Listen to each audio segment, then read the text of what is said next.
13 and 11, and it reads, "For the life of the flesh is in the blood, and I have given it for you on the altar to make atonement for your sins, for your souls."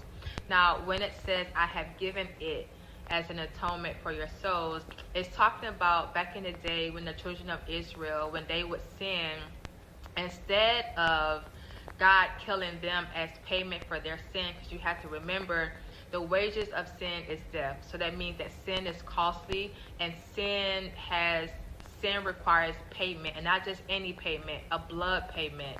So instead of God killing them to pay for their sin, they would instead kill animals in their place to make atonement for that sin or that wrongdoing, so that they can be forgiven. And literally what atonement means is a satisfaction for a wrong, a sin, often aiming to restore harmony. So in order for harmony to be restored back to the people of Israel back in the day, they had to make atonement for their sin. And since God didn't want to kill them for their sin, they instead would shed the blood of animals instead of their own blood, and that in itself would be enough to atone for their sin. And that's how sin was forgiven back in the day. But the only thing about animal sacrifice is just two things. First of all, as people, we're going to keep sinning.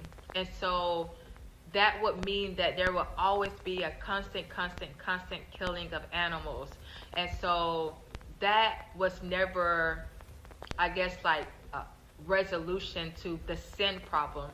It was sin, and it was a temporary fix, but because sin was in our hearts, the killing of the animal could never change what was in our heart. And so while that sufficed, and why God required that then, God, when he sent his only son, Jesus Christ, who was the perfect sacrifice, he was the Son of God, without sin, without error.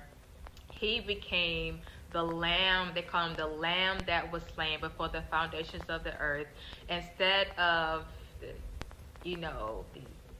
animals being slain, he once and for all, not multiple, once and for all, gave his life, shed his blood.